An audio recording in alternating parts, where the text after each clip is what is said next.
में क्या लिखा हुआ है। आज हम लोग ना बैलेंस शीट का सम्स बनाएंगे, ठीक है। आज बहुत अच्छा वाला वो होगा, पहला end S compliant balance sheet हम लोग बनाएंगे आज। ओके, खाली हमको ये बताओ तुम्हारा कॉपी में सबसे लास्ट में क्या लिखा हुआ है।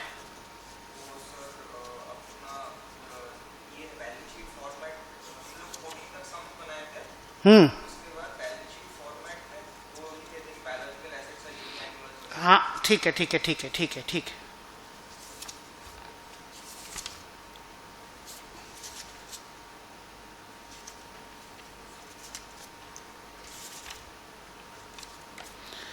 आप चले जाओ पेज नंबर 38 में। अच्छा, उसमें फिनेंशियल असेट का डिस्कशन किए थे, याद है क्या? हाँ ठीक है।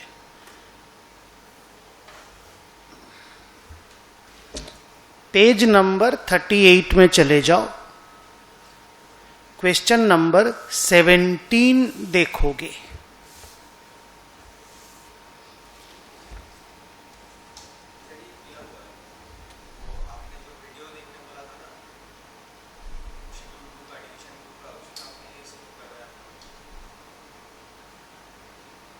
श्योर, फिर भी इसको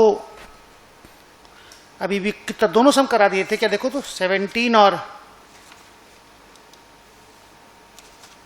21 शेड्यूल 3 वाले में। श्योर, चलो फिर ये टाइम बच जाएगा हम लोगों का। तो फिर अपने कॉपी को निकालो, कॉपी में लिखो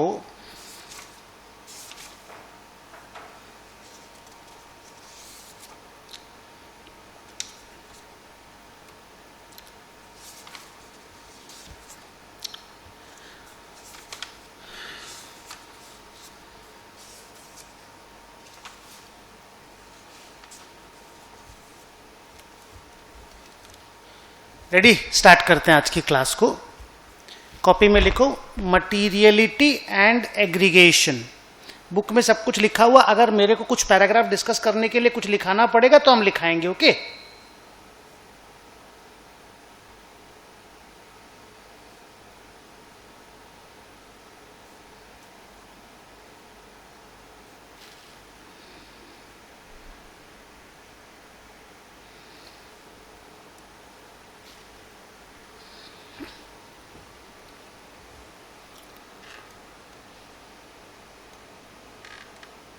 बोर्ड पे दिख रहा है। सी, इंड एस 1 बोलता है कि मटेरियल आइटम का बैलेंस शीट में, P&L में, कैश फ्लो में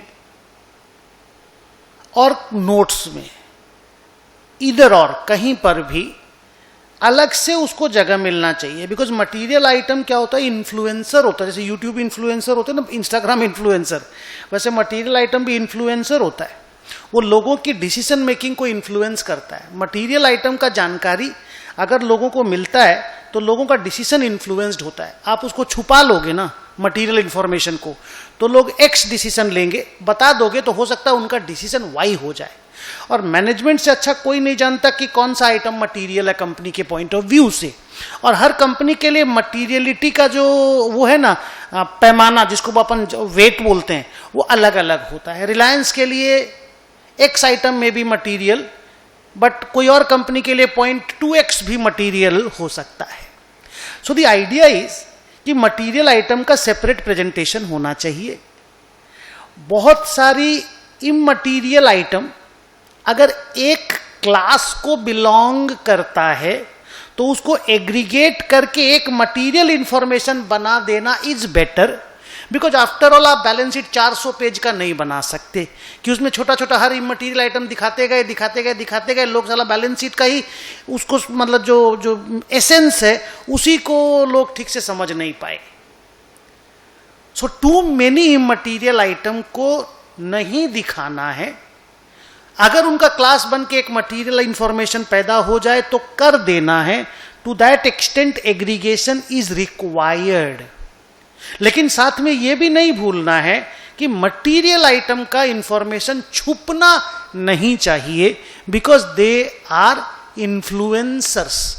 मटीरियल इंफॉर्मेशन डिसीजन मेकिंग को इन्फ्लुएंस करता है। अब आप मेरी बुक में 11 नंबर पैराग्राफ को रीड करोगे, ये पैरा अपना कंप्लीट होता है। हम लोग आज ये कंप्लीट करके बाकी के सम्स बनाएंगे। ओके, पढ़ोगे। An entity, page 31, an entity shall present separately each material class of similar items. अब आप देखो बैलेंस शीट में प्रॉपर्टी, प्लांट एंड इक्विपमेंट जब स्टार्ट होता है नॉन करेंट असेट्स, तो बैलेंस शीट का पहला आइटम में प्रॉपर्टी, प्लांट एंड इक्विपमेंट है। अब उसके अंदर लैंड भी है, बिल्डिंग भी है, मशीन भी है, फर्नीचर भी है, इक्विपमेंट भी है, पर बैलेंस शीट के अंदर प्रॉपर्टी, प्लांट एंड इक्विपमेंट है कि नहीं। अब उसका जब नोट्स ऑन अकाउंट्स देखोगे तो आपको ब्रेकअप मिलेगा हर आइटम का। तो कहने का मतलब यह है कि बैलेंस शीट के फेस में उतना ही जगह है जैसा फॉर्मेट में शेड्यूल 3 में बोला गया है। तो उसके हिसाब से अगर एग्रीगेशन का जरूरत पड़ेगा तो हम लोग करेंगे। If an individual item is immaterial it can be aggregated with other items. एकदम सिंपल पैराग्राफ है, नथिंग बिग टू डिस्कस। अब आइए 12 नंबर पैराग्राफ डिस्कस करते हैं। हम लोग बोलते हैं सेट ऑफ या ऑफसेटिंग।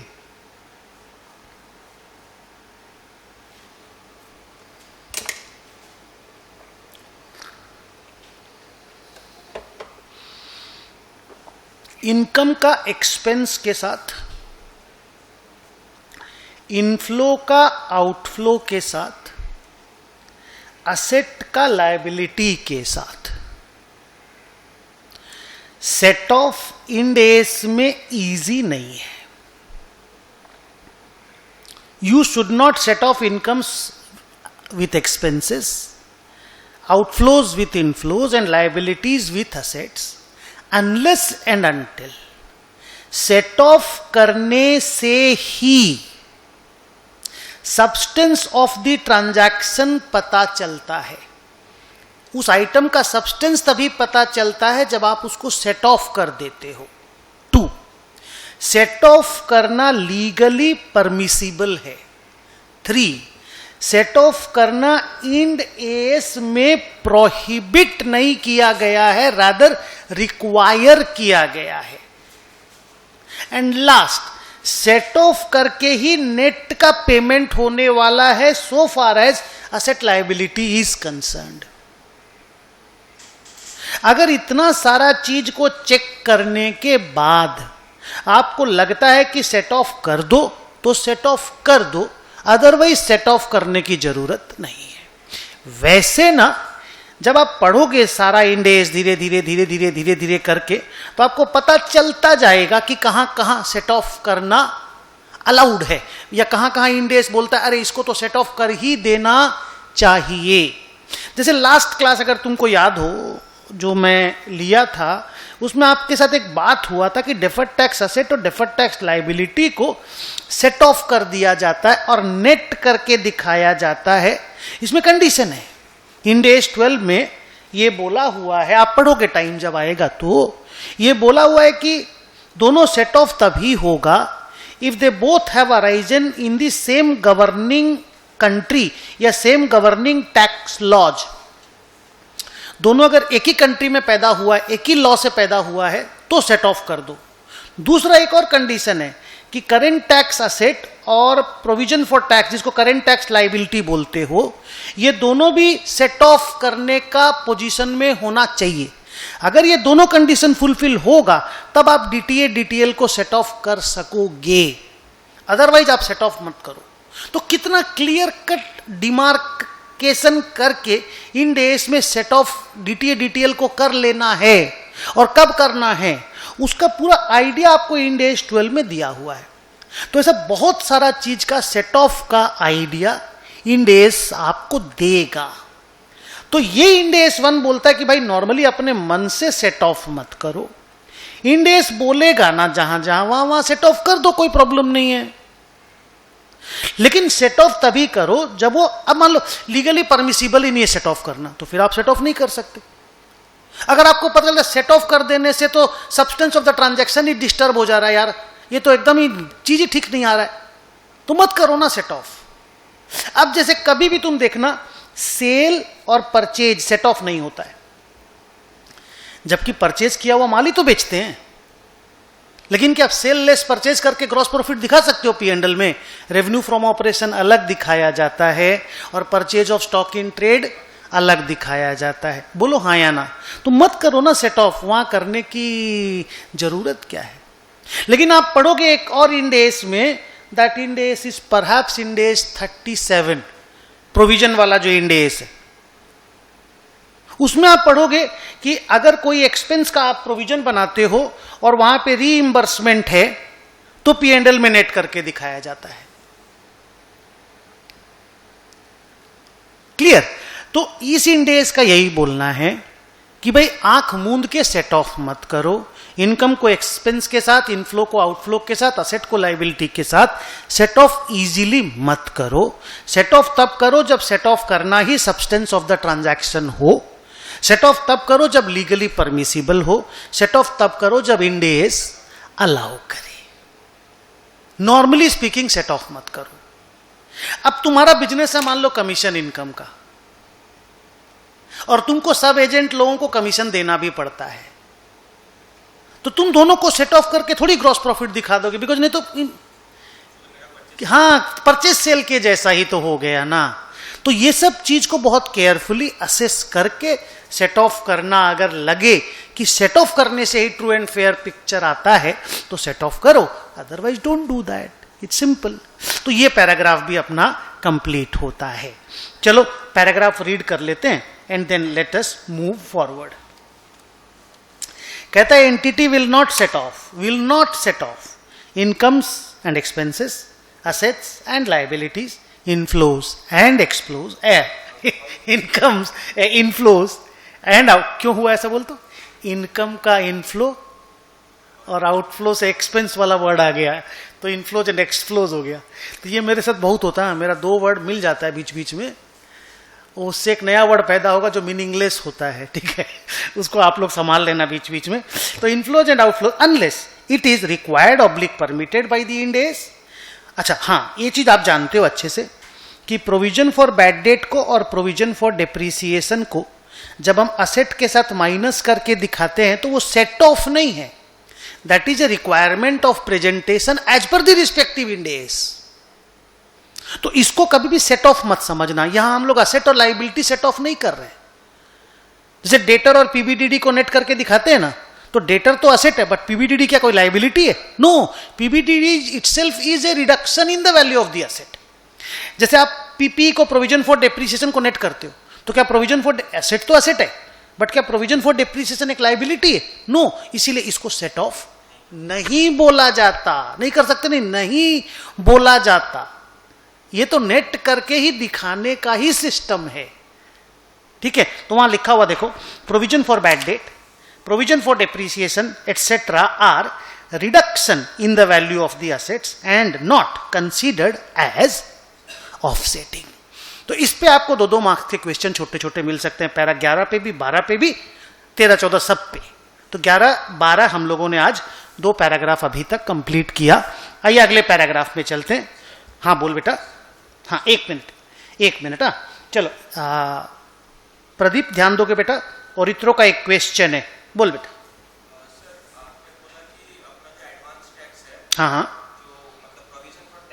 हाँ, यहाँ पे जो बोला है ना, ये डीटीएल के लिए तुम कुछ पूछ रहे हो लगता है ना।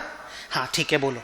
You are asking a question on Ind accounting standard 12, बोलो। Yes, that is a condition in Ind AS 12. We will learn that in Ind AS 12, and they say कि DTA और DTL नेट करके दिखाना है provided these 2 conditions are fulfilled. अब उसमें क्या है, पीएफटी और एडवांस टैक्स इंडिया में एकदम ऑटोमेटिकली कैंसिलेबल है, मतलब इनकम टैक्स एक्ट बोल देता है कि ये कैंसिलेबल है। तो फिर इसका मतलब ये पहला वाला कंडीशन इंडिया में ऑटोमेटिकली फुलफिल्ड है, तो आपको स्ट्रेस लेने की भी जरूरत नहीं है। और इंटर में तो बच्चों को जब हम पढ़ाते हैं ना, तो इंटर में तो ऐसा कंपनी का डिस्कशन नहीं होता जिसका फॉरेन में भी इनकम है, ज्यादातर इंडियन इनकम ही रहता है, फाइनल में भी ऐसे ही। तो अगर इंडियन इनकम में डीटीए डीटीएल दोनों पैदा हो रहा है तो ऐसे भी सेकंड कंडीशन भी फुलफिल हो गया, because they are arising from the same governing tax laws. तो फिर आप डायरेक्टली बोल सकते हैं, अरे छोड़ो ना यार, इतना क्या बात करना है, डीटीए डीटीएल सेट ऑफ करो ना। इवन फाइनल में भी आपको डीटीए डीटीएल मिलेगा ना, आप आराम से सेट ऑफ करो, ये सब कंडीशन फुलफिल्ड ही रहता है, they are normally fulfilled. But if question ही अलग से दे दिया भाई डीटीए इंडिया का है, डीटीएल अमेरिका का है, तब आप सेट ऑफ नहीं कर सकते। क्लियर? और क्वेश्चन बाकी है बेटा? चलो, पैराग्राफ नंबर 13 डिस्कशन का नाम है फ्रीक्वेंसी ऑफ रिपोर्टिंग।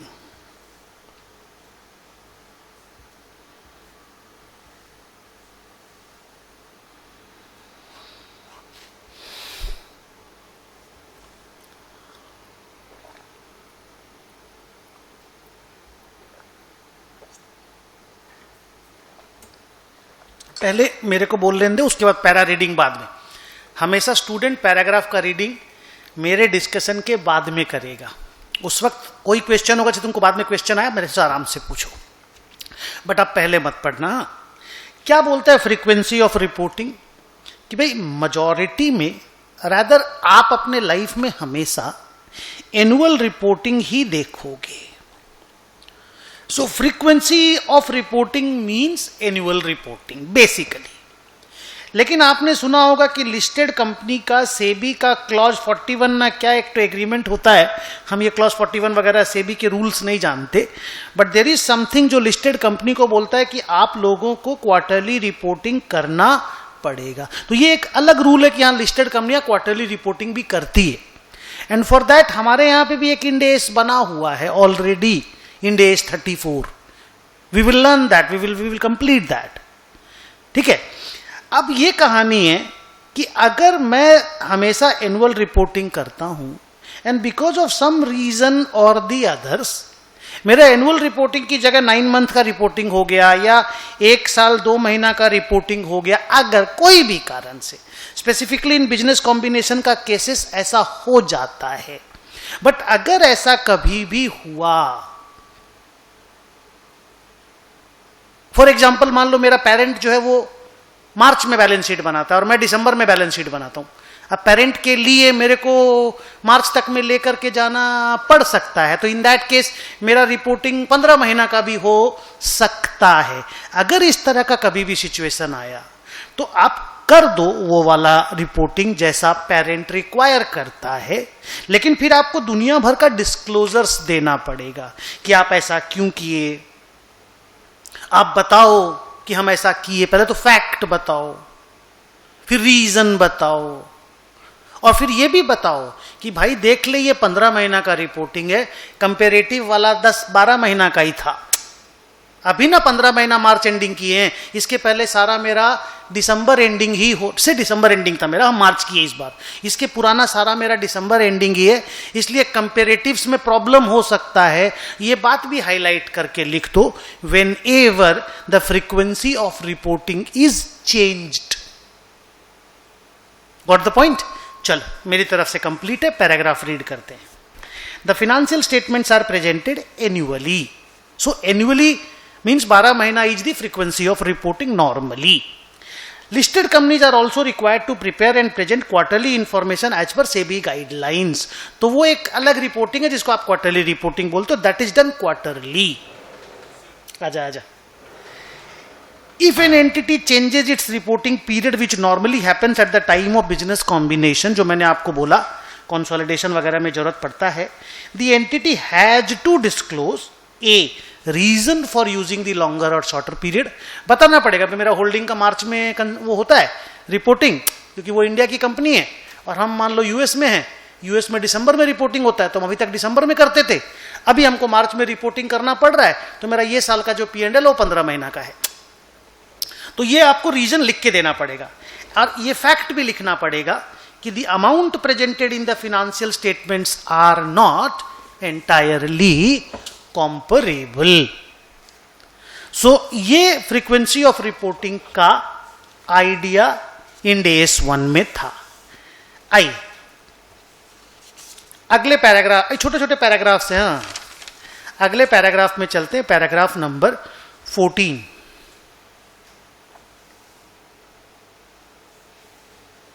क्या नाम है पैराग्राफ का औरित्रो?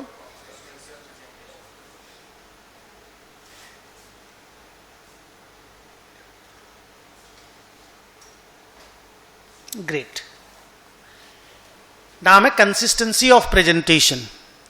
दो चीज में कंसिस्टेंसी इंड एस 1 मांगता है, एक है अकाउंटिंग पॉलिसीज पे,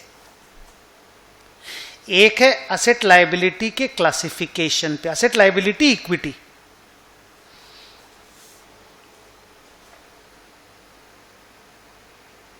क्लासिफिकेशन बोलते हैं हम लोग उसको, नॉन करेंट करेंट असेट का classification, non current current liability का क्लासिफिकेशन, लायबिलिटी इक्विटी का क्लासिफिकेशन। तो ऐसे मेजॉरिटी में क्लासिफिकेशन वही है, बट देन एक्सपेंस में भी 7 आइटम है, रॉ मटेरियल कंज्यूम्ड वगैरह वगैरह। तो किस आइटम को आप कहां पे क्लासिफाई करते हो, पहले यहां पे आ रहा हूं मैं, उस क्लासिफिकेशन में आपको कंसिस्टेंट होना पड़ेगा। नहीं तो क्या होगा ना, कोई टाइम पे तुम्हारा नॉन करेंट असेट बढ़ा हुआ दिखेगा, कोई टाइम पे झूठ मूठ का करेंट असेट बढ़ा हुआ दिखेगा, अगर आप क्लासिफिकेशन में कंसिस्टेंट नहीं है तो। इसीलिए इंड एस 1 में हर चीज को लेकर के एकदम क्लियर कट, भाई ये करेंट असेट है, ये नॉन करेंट असेट है।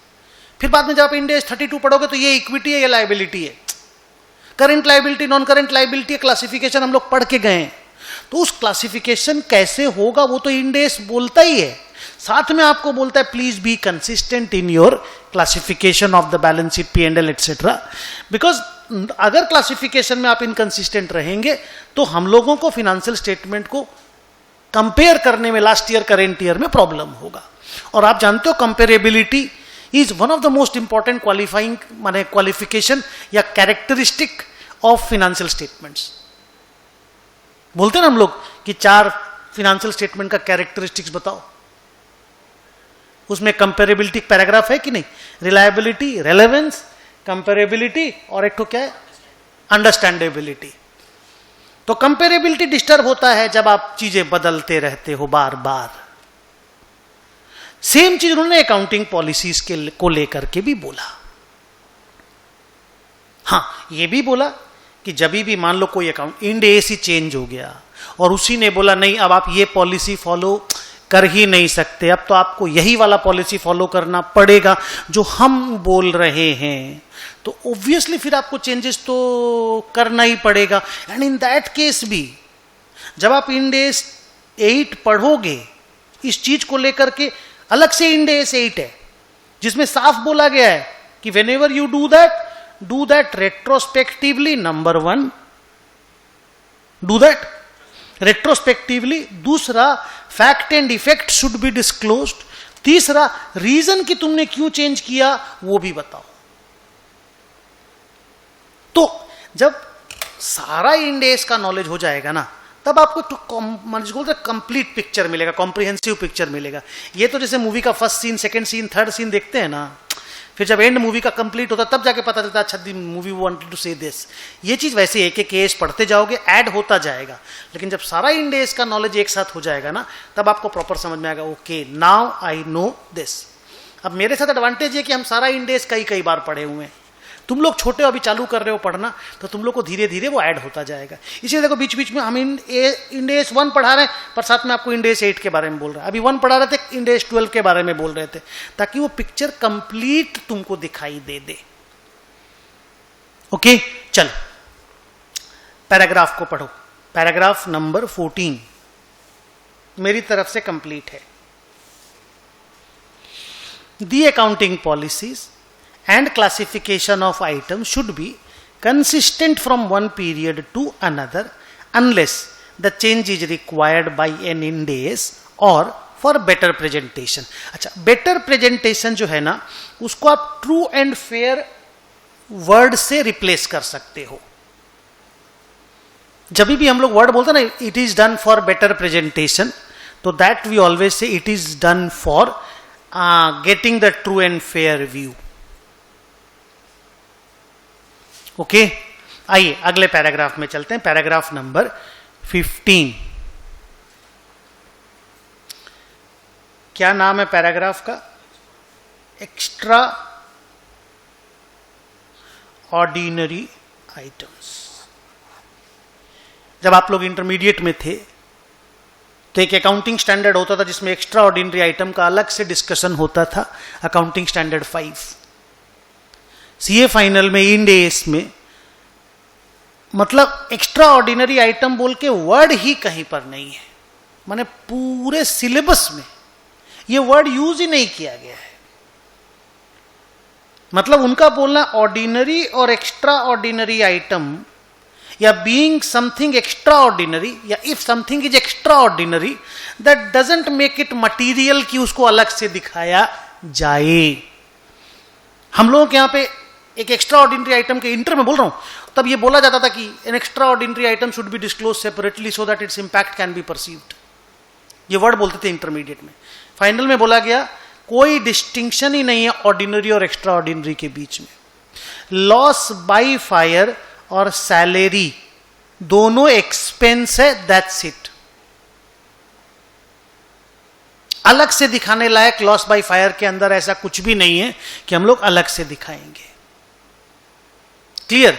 इवन जब आप इंटर में ईपीएस पढ़ते थे ना, तो ईपीएस फ्रॉम ऑर्डिनरी एक्टिविटीज और EPS from extra ordinary activities को अलग से, माने EPS without extra ordinary item और EPS with extra ordinary item, ऐसा दो ईपीएस दिखाया जाता था। इंटर में एक्स्ट्रा ऑर्डिनरी आइटम को इतना इज्जत मिलता था। एएस में इंड एएस बोलता है कि नहीं सर, कोई इसको अलग से फोकस में लाने का कोई जरूरत नहीं है। आपको एक चीज दिखाते हैं, आप प्रॉफिट एंड लॉस अकाउंट का फॉर्मेट पलटो, वहां पर मेरी बुक में प्रॉफिट एंड लॉस अकाउंट का फॉर्मेट को पलटो।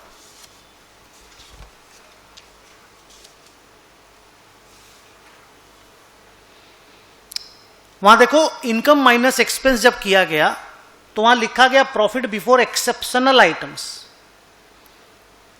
हम लोग पहले पढ़ते थे प्रॉफिट बिफोर, पहले मतलब इंटर में profit before extra ordinary and exceptional items, फिर एक्स्ट्रा ऑर्डिनरी आइटम का जगह आता था, फिर एक्सेप्शनल आइटम का जगह आता था, है कि नहीं? इंड एएस बोलता है एक्स्ट्रा ऑर्डिनरी और ऑर्डिनरी आइटम को हम लोग दो अलग डिवाइड करेंगे ही नहीं। For us an ordinary item and extraordinary item both will be judged on the same parameters if they are material fantastic, immaterial fantastic। तो कहीं पर भी आपको एक्स्ट्रा ऑर्डिनरी आइटम का जिक्र नहीं मिलेगा, neither in the profit and loss nor in the EPS computation. जो इंटर में इस दो जगह पे आपको एक्स्ट्रा ऑर्डिनरी आइटम का डिस्कशन करने मिलता था। पढ़ो।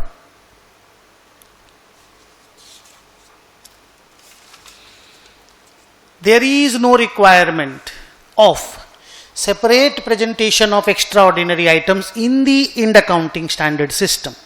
So, there is no distinction any longer in the presentation of ordinary and extraordinary items. ये प्रॉफिट एंड लॉस में प्रेजेंटेशन अलग से होता था और ईपीएस इंटर में 2 बार निकलता था।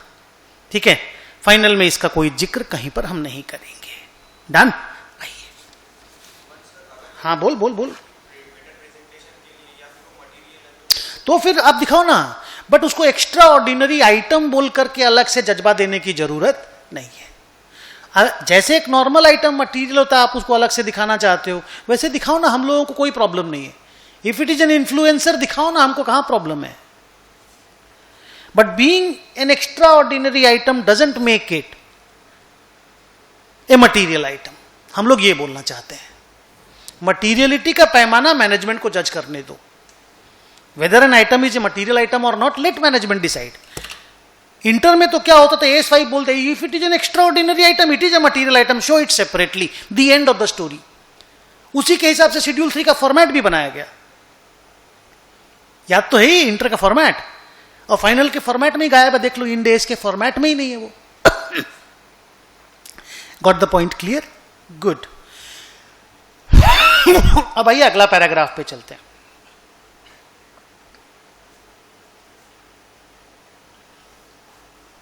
Rounding off. रेडी? अगर एंटिटी का total income, mind this word, total income, not revenue from operation,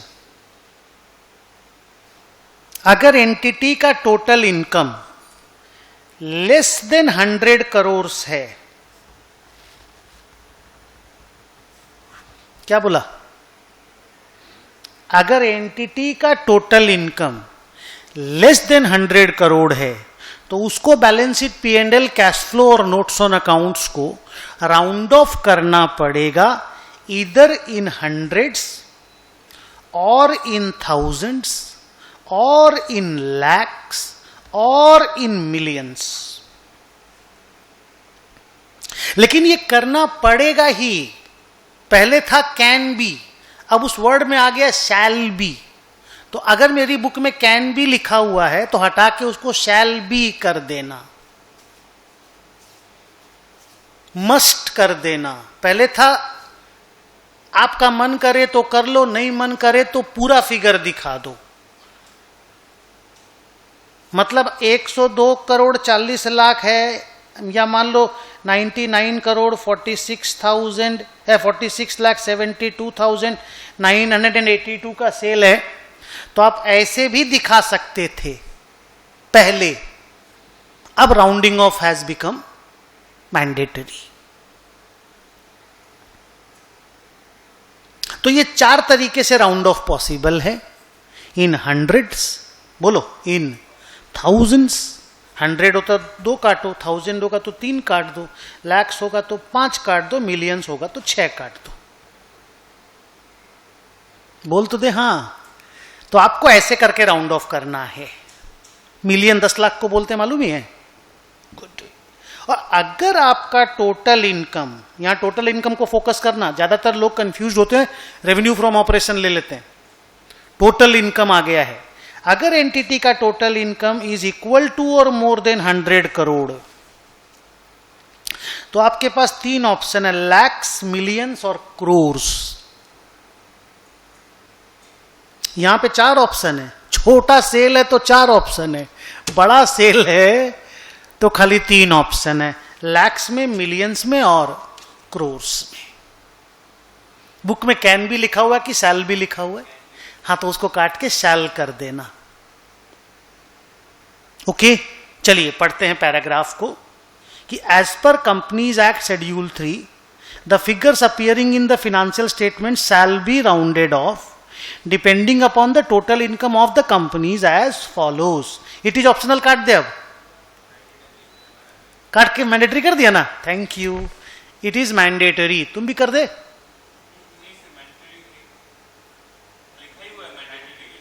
तुम लोग का बुक में लिखा हुआ है. शाला मेरे को बुक पुराना दे दिया रे. और कैन भी लिखा था कि शैल भी? अच्छा, वहां पे कैन लिखा था. खैर, कैन खत्म हो गया. अगर बाद में इट इज मैंडेटरी लिख दिए तो कैन वर्ड बिकम्स मीनिंगलेस. हमारे पुराना बोई दिए छो, नतून बोई मंगाओ हमारे लिए. चल ठीक है, चेंज कर देना बाद में. अभी चाय पी लेने दे हमको. 1 मिनट इसको जाने दो. अरे ठीक है, छोड़ो. चलें. तो ये पैराग्राफ में और तो कुछ समझने लायक. अच्छा, ये जितने छोटे छोटे पैराग्राफ्स हैं, आपको 2-4 मार्क्स का क्वेश्चन एमसीक्यू में मिल सकता है, या जो 5-5-4 मार्क्स तुमको बोले थे ना, 14 मार्क्स में 14 मार्क्स का 5 क्वेश्चन आता है, उसमें आपको ये 4 मार्क्स का मिल सकता है, इस तरह का क्वेश्चन. ठीक है, आइए अगले पैराग्राफ में चलते हैं, which is my paragraph number 17. क्या नाम है?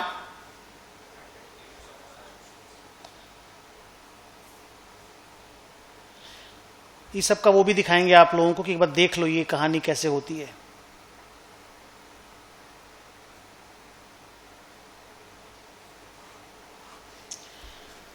स्टैंडअलोन फाइनेंशियल स्टेटमेंट्स और कंसोलिडेटेड फाइनेंशियल स्टेटमेंट सुने हो? स्टैंडअलोन किसका होता है? अलग से होल्डिंग का या अलग से सब्सिडरी कंपनी का बैलेंस शीट को स्टैंडअलोन बैलेंस शीट बोलते हैं. कंसोलिडेटेड होल्डिंग और सब्सिडरी का मिलाया हुआ, या होल्डिंग सब्सिडरी एसोसिएट जेवी का मिला. अगर एसोसिएट जेवी है तो उसका मिलाया हुआ. तो एसोसिएट जेवी को एक बार गोली मार दो, आप होल्डिंग सब्सिडरी का खैर बात करो तो ठीक है. अब आपके सामने जो बैलेंस शीट रखा हुआ है वो कंसोलिडेटेड है या स्टैंडअलोन है, कैसे पता चलेगा? नाम से. तो ऊपर में लिखना पड़ेगा ना, दैट इज द आइडेंटिफिकेशन. अभी हम तुमको कैसे पहचानते हैं? एक तो तेरा थोबड़ा जानते हैं, चेहरा. एक हम जानते तुम्हारा नाम और इत्रो है, हम मिले हैं तुमसे इंटरमीडिएट में. यस और नो? तो फाइनेंशियल स्टेटमेंट का आइडेंटिफिकेशन होना जरूरी है. आइडेंटिफिकेशन मार्क्स कहां कहां पे क्लियर कट हम लोगों को चाहिए? बुक देखो. पहले हमको name of the reporting entity चाहिए, किसका है ये. बी, हमको रिपोर्टिंग डेट, रिपोर्टिंग पीरियड चाहिए, एज ऑन नहीं समझे, या 2026 27 वो लिखा हुआ होना चाहिए। हमको राउंडिंग ऑफ कैसे किया हुआ, क्रोर्स में कि मिलियंस में, हमको वो चाहिए। हमको प्रेजेंटेशन करेंसी चाहिए कि ये रुपीस में है कि डॉलर में है, हमको वो चाहिए। और हमको चाहिए कि ये स्टैंडअलोन है या कंसोलिडेटेड है। तो 5 आइडेंटिफिकेशन मार्क्स हमको एक फिनेंशियल स्टेटमेंट में चाहिए, ऐसा इंड एस 1 बोलता है। अब इसमें ना name of the entity, reporting date, rounding off, standalone और कंसोलिडेटेड आपको इजीली समझ में आ जाएगा। पर आपका मन जरूर करता होगा कि सर थोड़ा सा प्रेजेंटेशन करेंसी के बारे में हाईलाइट करते ना। मन कर रहा है कि नहीं? बोलूं दो बात। क्या होता है कि इंडिया में आप जितना भी फिनेंशियल स्टेटमेंट देखते हो, सबका प्रेजेंटेशन करेंसी रुपीस रहता है, INR। ऐसा पॉसिबल है। अच्छा, इसके पहले 2 लाइन और बोलते, सुनो। जब आप इंड एस 21 पढ़ोगे ना, इंड एस 21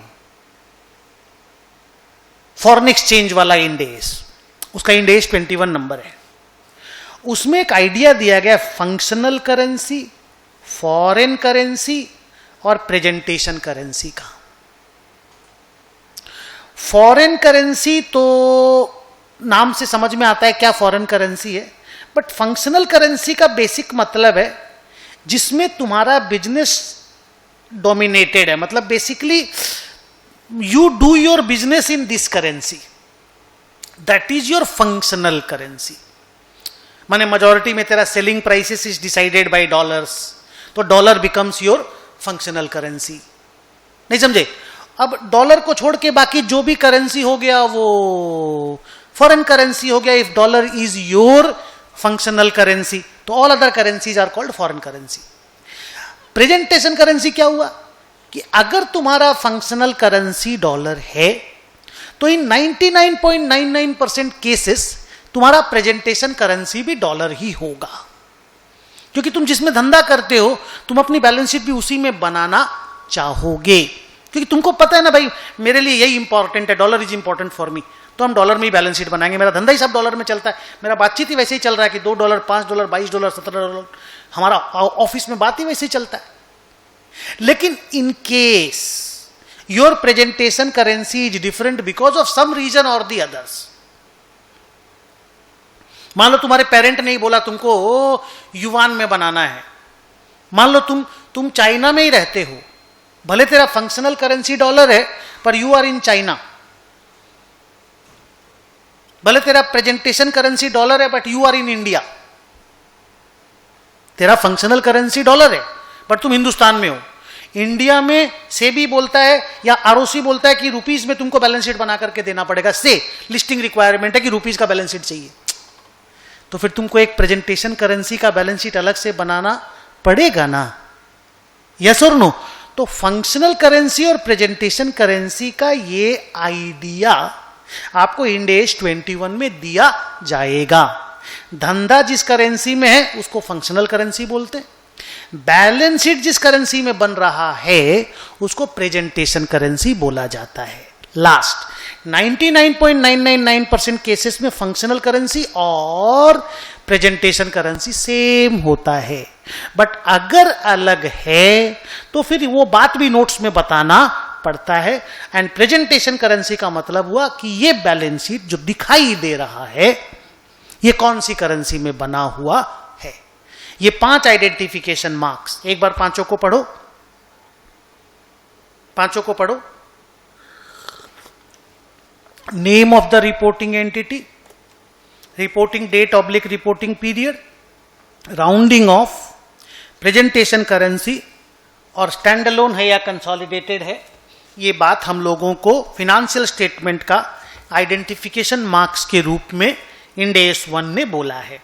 अब आप यहां बोर्ड पे देखो, आपको एकदम साफ साफ सब कुछ दिखाई देगा।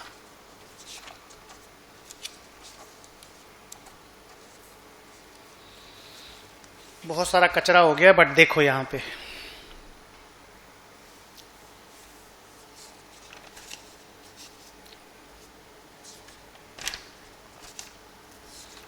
ये स्टैंडअलोन फिनेंशियल स्टेटमेंट्स आप देख रहे हो, ठीक है। ये रिलायंस इंडस्ट्रीज लिमिटेड का स्टैंडअलोन बैलेंस शीट है। तो नाम पता चल गया, स्टैंडअलोन और कंसोलिडेटेड पता चल गया। ये रुपीस प्रेजेंटेशन करेंसी है, पता चल गया। ये क्रोर्स, बच्चों दिख रहा है ना सब कुछ ठीक से? ये क्रोर्स में राउंडिंग ऑफ किया हुआ है, ये पता चल गया। और ये एज ऑन 31 मार्च 2017 ये 16-17 का बैलेंस शीट है या 17 मार्च का रिपोर्टिंग डेट है, ये पता चल गया। तो ये आइडेंटिफिकेशन मार्क्स हमको चाहिए। क्लियर है?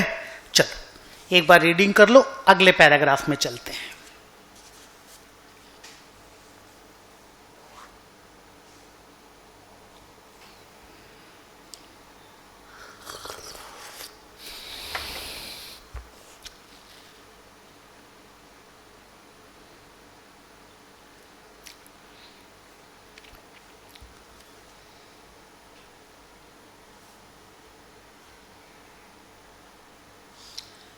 लिखने का टाइम बचने से बहुत फास्ट मूव होता है चीज, और अच्छा भी है, क्योंकि सेम चीज दोबारा दोबारा लिखना है तो doesn't make any sense. CA final का सिलेबस इतना बड़ा है ना कि हर चीज लिखा लिखा के पढ़ाने में बहुत वक्त लगता है, ऐसे ही बहुत टाइम लगता है क्लास करने में। Now I am talking about non controlling interest. जब भी आप कंसोलिडेटेड फाइनेंशियल स्टेटमेंट्स बनाओगे, होल्डिंग और सब्सिडरी को मिलाओगे और एक नया तीसरा बैलेंस शीट बनाओगे, और आपका अगर सब्सिडरी में स्टेक 100% नहीं है, if your stake in the subsidiary is say 90%, तो जो rest 10% is held by minority shareholders, बोलते हो ना आप लोग, इंटर में बोलते थे हम लोग, ये माइनॉरिटी शेयर होल्डर लोग इसको होल्ड करता है। वो माइनॉरिटी शेयर होल्डर के स्टेक को नॉन कंट्रोलिंग इंटरेस्ट बोला जाता है। जो माइनॉरिटी इंटरेस्ट इंटरमीडिएट में पढ़ते थे उसका फाइनल में नाम है non controlling interest, NCI. Inter में आप एमआई बोलते थे, कई बार हम लोग मुंबई इंडियन ही बोलते थे इसको। तो ये non controlling interest minority interest का दूसरा नाम है। 2, नॉन कंट्रोलिंग इंटरेस्ट का डिस्कशन कभी भी स्टैंड अलोन बैलेंस शीट में नहीं होगा। रीजन ऑब्वियस है कि नहीं है, बताओ? सब्सिडरी जोड़ोगे, तुम्हारा स्टेक अगर 90% 80% है तभी तो कोई माइनॉरिटी का स्टेक है यार। तुम्हारी अपनी बैलेंस शीट में कौन सा माइनॉरिटी रे बाबा? तुम किसी के अंदर होल्ड करते हो नॉट 100%, देन ओनली उसका जो बैलेंस 20% 10% है वो माइनॉरिटी के पास है। तो 1, स्टैंड अलोन बैलेंस शीट में माइनॉरिटी इंटरेस्ट नहीं दिखेगा। 2, कंसोलिडेटेड बैलेंस शीट में भी माइनॉरिटी इंटरेस्ट तब दिखेगा जब अपना स्टेक 100% नहीं हो तो। 3, नॉन कंट्रोलिंग इंटरेस्ट को शेयर होल्डर्स फंड, जिसको फाइनल में इक्विटी बोला जाता है, उसी के अंदर में दिखाना है। जब आप इंटरमीडिएट में पढ़ते थे तो बीच में, हाँ याद है कि शेयर होल्डर्स फंड के नीचे और नॉन करेंट लायबिलिटी के ऊपर यहां एक जगह बनाया जाता था माइनॉरिटी इंटरेस्ट। सीए फाइनल बोलता है कि शेयर होल्डर फंड का नाम इक्विटी है, नॉन करेंट लायबिलिटी नीचे है।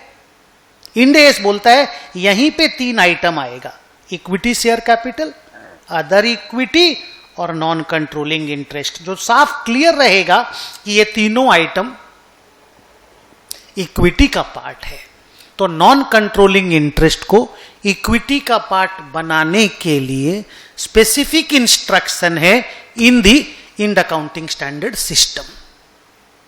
एंड आया आखिरी बात, जब तुम बिजनेस कॉम्बिनेशन पढ़ोगे इंड एस 103, जब तुम कंसोलिडेटेड बैलेंस शीट पढ़ोगे इंड एस 110, तब नॉन कंट्रोलिंग इंटरेस्ट का पूरा ज्ञान, नॉलेज कंटेंट आपको 2-3 क्लास में पढ़ाया जाएगा, और फिर एवरी डे वो डिस्कशन में आएगा।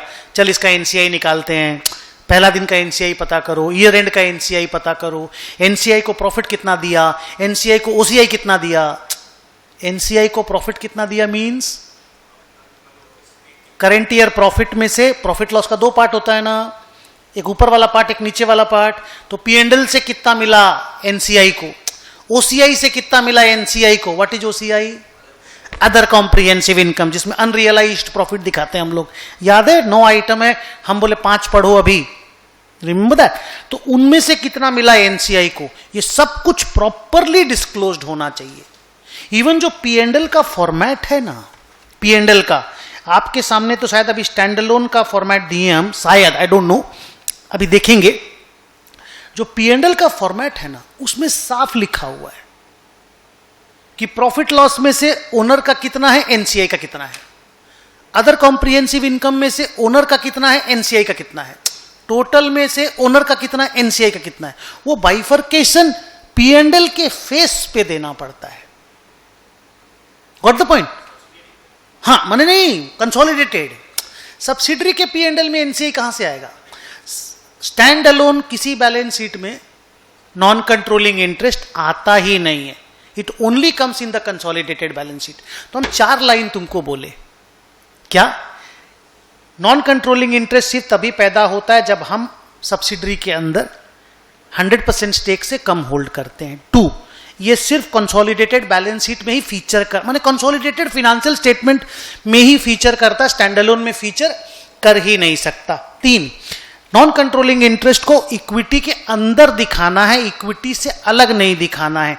4, even profit and loss account के अंदर सेग्रीगेशन चाहिए। How much belongs to the owners, how much belongs to NCI. भाई सिंपल सा आइडिया ये, मान ले होल्डिंग ने प्रॉफिट कमाया 100, सब्सिडरी ने प्रॉफिट कमाया 50, टोटल प्रॉफिट है कंसोलिडेटेड 150, है ना। 90% मेरा स्टेक है सब्सिडरी में, 90% मेरा स्टेक है सब्सिडरी के अंदर, ये सब्सिडरी है। तो 10% एनसीआई का है ना, तो एनसीआई को तो 5 मिलेगा ना। तो ये जब 150 का P&L बनेगा, इसमें आपको बताना पड़ेगा belonging to owners 145, belonging to NCI 5। ये ब्रेकअप आपको P&L के फेस पे देना पड़ेगा। Got the point? तो ये 4 बड़ा बड़ा बात हमने आपको एनसीआई के लिए बताया, और सबसे बड़ा बात तो ये है कि एनसीआई का प्रॉपर डिस्कशन आप इंड एस 103 में और इंड एस 110 में करोगे। इंड एस 103 और 110 साथ में पढ़ा जाता है, माने before studying 103 you can't study 110, आपको पहले 103 पढ़ना ही पड़ेगा। चलो पैराग्राफ रीडिंग करते हैं।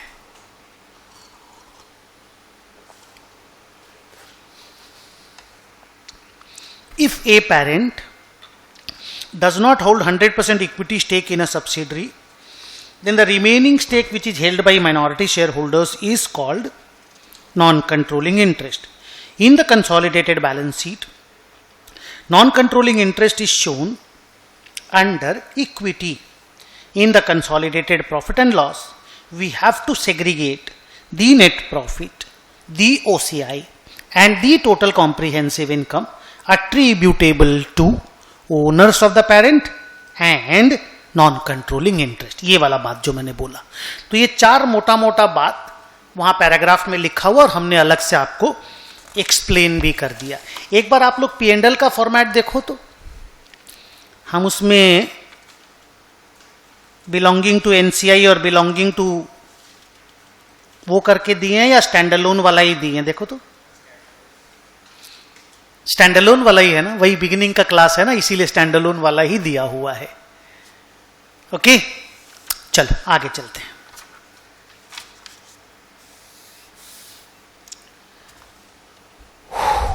Next paragraph is on dividends.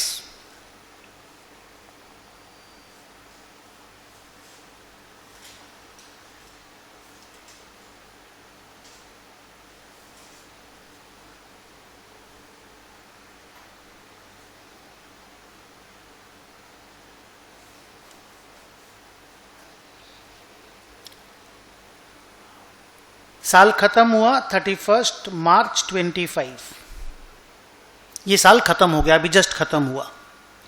Financial year था 24-25। कंपनी ने फिनेंशियल स्टेटमेंट बना लिया, डायरेक्टर लोगों ने बना लिया, डिविडेंड रेकमेंड किया 7 जून को। 7 जून को बोला डिविडेंड देंगे 4 रुपया पर शेयर।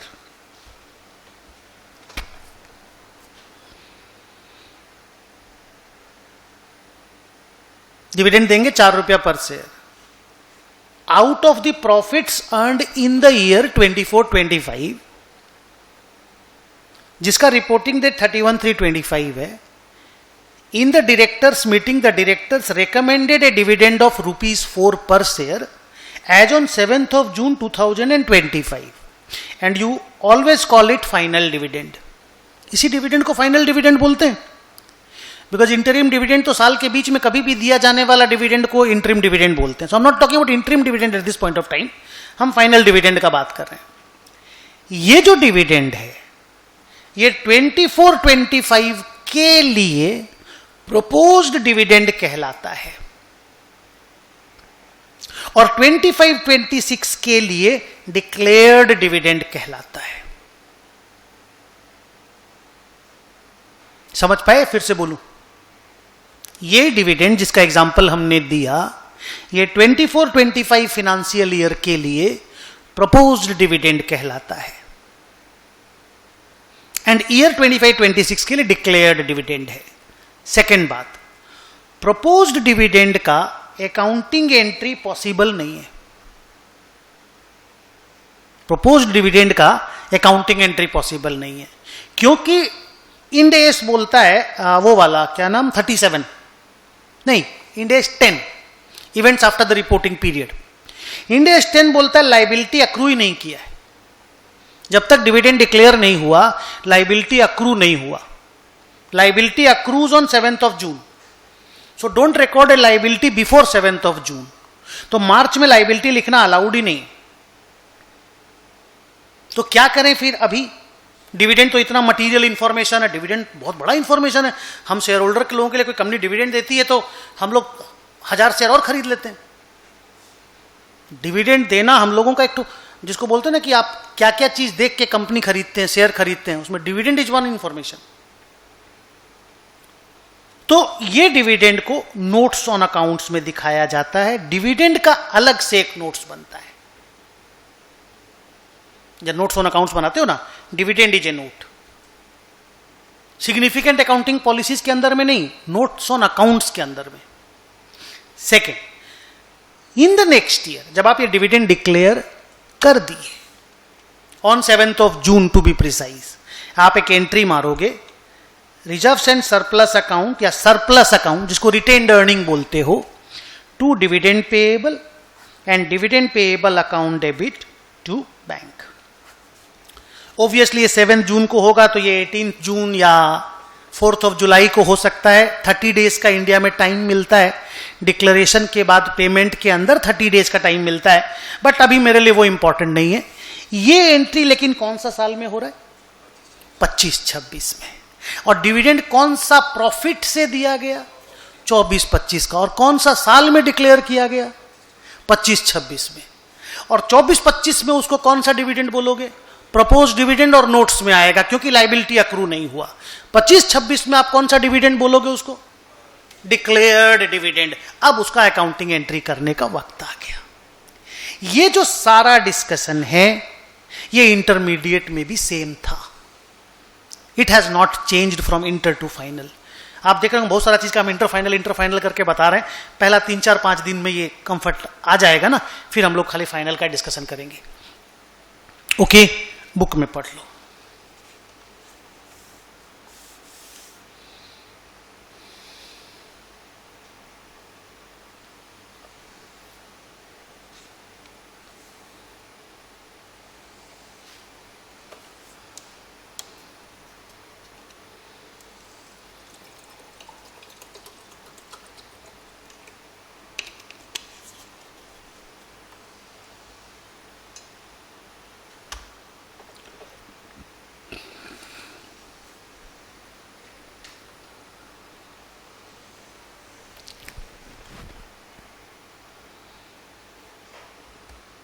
अब देखो हम एक क्वेश्चन छोटा सा पूछते हैं ऐसे ही, जिसको बोलते हैं प्रेजेंस ऑफ माइंड का।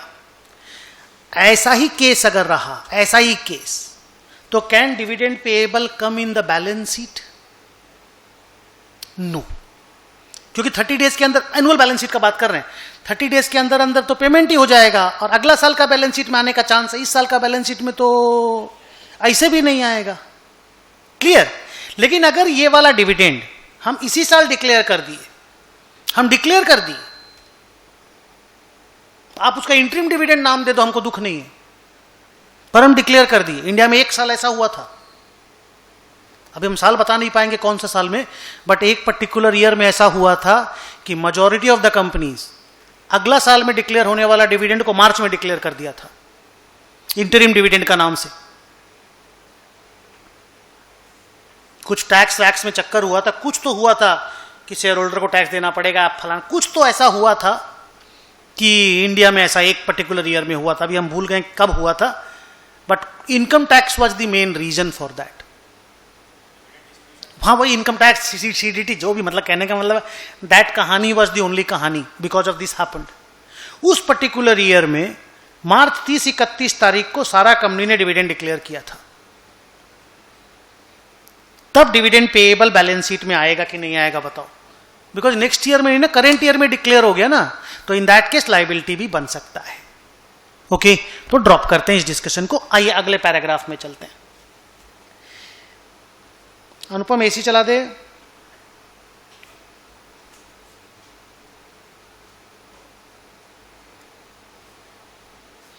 क्या है पैराग्राफ का नाम? Source of estimating uncertainty. बहुत जबरदस्त पैराग्राफ है। जब आप बड़े हो जाओगे, हम लोग की एज में आ जाओगे, तब आपको समझ में आएगा कि ये क्या बोलना चाहता है। अकाउंटिंग रिलेटेड नहीं है। इंड AS 1 बोलता है कि अगर किसी एंटिटी को यह लगता है कि इन द नेक्स्ट 12 मंथ्स, 1 ईयर, उसके किसी असेट या लायबिलिटी या इवन इक्विटी में, मेजरली असेट एंड लायबिलिटी में कुछ सिग्निफिकेंट चेंज होने वाला है, इंपेयरमेंट बोल दो, एडिशन बोल दो, डिलीशन बोल दो, कुछ होने वाला है, उसका अलग से डिस्क्लोजर देना पड़ता है और यह भी बताना पड़ता है कि ये जो अनसर्टेनिटी की बात आप कर रहे हो, उसका सोर्स ऑफ इंफॉर्मेशन क्या है, आप कहां से एस्टिमेट किए, क्यों आपको लगा कि ऐसा होने वाला है, उसके बारे में भी हम लोगों को बताइए। भाई मान लो कोई बिजनेस एनवायरनमेंट खराब हो रहा है, अभी जैसे ये साला डोनाल्ड ट्रंप है, चैन से जीने ही नहीं दे रहा फार्मा कंपनीज को। कोई फार्मा कंपनीज अपना एक्सपेंशन प्लान नहीं कर पा रही है। कभी बोलता है 10% टैरिफ, कभी बोलता है 200% टैरिफ लगा देंगे फार्मा कंपनीज के ऊपर। बाकी टैरिफ भी अभी हवा में झूल रहा है। ओनली जापान के साथ और शायद यूरोपियन यूनियन के साथ कंप्लीट किया अपना डील, जिसको बोलता है वो हमेशा लेटेस्ट मेक अ डील। साला डील करने वाला आदमी हो गया वो, धंधा करने वाला। बट एनीवे, अभी कुछ भी हो सकता है, तुम समझो उस तरह की कंपनियों पे। अभी नैटको फार्मा है, मेजर बिजनेस यूएस से आता है। बहुत सारी फार्मा कंपनियां हैं जिनका मेन बिजनेस यूएस से आता है। आईटी कंपनी के पीछे पड़ गया डोनाल्ड ट्रंप। परसों का स्टेटमेंट है उसका, गूगल को और माइक्रोसॉफ्ट को बोला है इंडियन लोगों को हायर मत करो। क्या खुन्नस है भाई साहब, हम लोग टैलेंटेड हैं, क्यों नहीं हायर करो। बस सोचिए, प्रेसिडेंट ऑफ यूनाइटेड स्टेट्स, जिसका एक ऑरा होता था, जिसका एक ग्रेविटी होता था, उसको ग्रेविटा कुछ तो बोलते हैं, अच्छा वर्ड में ग्रेविटा कुछ तो बोलते हैं कुछ, हाँ, तो बोलता उसका एक कुछ स्टैंडर्ड होता था। ये आदमी सारा स्टैंडर्ड गिरा दिया यूनाइटेड स्टेट्स के प्रेसिडेंट का। बट एनीवे, वो आज का मुद्दा नहीं है। मुद्दा ये है कि अगर एंटिटी को ऐसा लगे कि उसके किसी असेट लायबिलिटी में सिग्निफिकेंट बदलाव हो सकता है within the next 12 months, तो full detail along with source of information has to be furnished. आइए पढ़ते हैं पैराग्राफ को।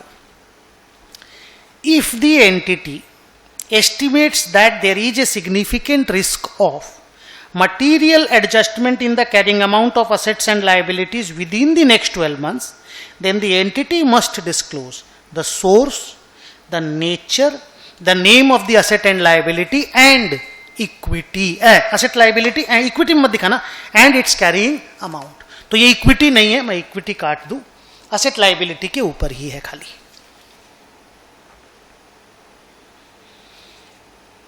ओके अब आया इजी है, थियोरिटिकल टाइप का है, लेकिन सोचिए कितना इंपॉर्टेंट है.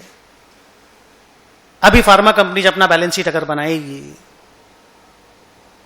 तो हो सकता है ना बहुत सारा एसेट इंपेयर करना पड़ जाए जो उनका यूएस में, या यूएस में तो नहीं, मान लो इंडिया में है और मेजर यूएस में सप्लाई होता है, उन एसेट का तो इंपेयरमेंट होने का प्रोबेबिलिटी है ना. रोज बोलता है 200%, फार्मा कंपनीज प्लीज वेट, रोज पंगा करता हूं. Last paragraph, disclosure of accounting policies.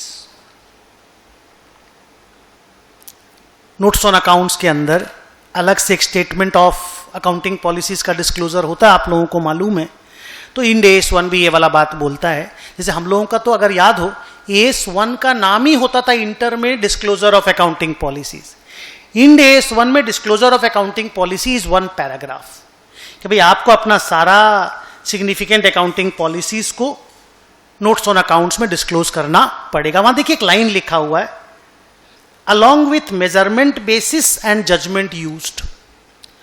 जब आप अकाउंटिंग पॉलिसी का डेफिनेशन पढ़ोगे ना इंड AS 8 में, उसमें मेजरमेंट बेसिस को भी पार्ट ऑफ अकाउंटिंग पॉलिसी बोला गया है. और अगर कहीं आप कोई चीज के मेजरमेंट में जजमेंट यूज करते हो तो उसको भी अलग से डिस्क्लोज करना पड़ता है. तो इंड AS 8 के लिए रहने दो उस बात को, बट आज के लिए ये सुन के रखो कि आपको सिग्निफिकेंट अकाउंटिंग पॉलिसीज का अलग से नोट्स बनाना पड़ेगा. ये बोर्ड पे देखिए, ये कंपनी का बैलेंस शीट, P&L और कैश फ्लो. ये रहा बैलेंस शीट, ये रहा P&L, ये रहा cash flow statement. And here we start significant accounting policies. Notes to the financial statements चालू हुआ, यहां से चालू हो गया सिग्निफिकेंट अकाउंटिंग पॉलिसीज. तो ये एक फाइनेंशियल स्टेटमेंट का इंपॉर्टेंट पार्ट रहता है नोट्स ऑन अकाउंट्स का या notes to the financial statements का. ओके, सो विद दिस, अच्छा statement of changes in equity हम लोग लास्ट क्लास में कंप्लीट कर लिए थे. So with this we have completed all the 22 paragraphs of Ind AS 1. Okay, अब हम लोग जो सम्स बचा हुआ खाली वही करवाएंगे. और इतरो मेरे को बोल रहा था कि शेड्यूल 3 वाला क्लास में 2 बैलेंस शीट का सम बनाया जा चुका है. देखो तो कौन सा सम.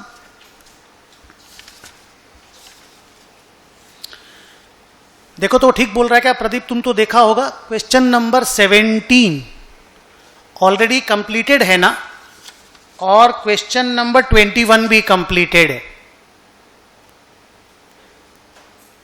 पक्का तो हम लोग फिर दोबारा क्यों बनाएंगे यहां पे, वो टाइम वेस्ट नहीं करेंगे. अंशुमान तुमको देख लेना है, तुम क्लास कर लिए शेड्यूल 3 वाला, स्टार्ट भी नहीं किया.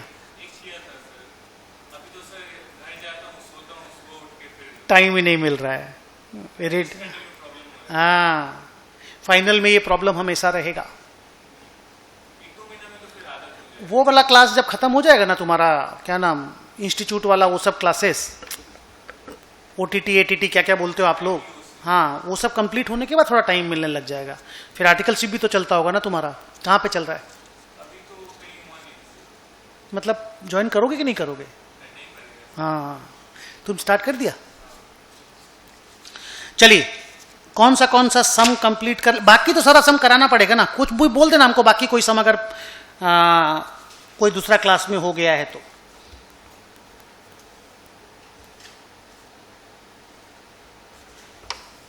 क्वेश्चन नंबर 2 पढ़ोगे.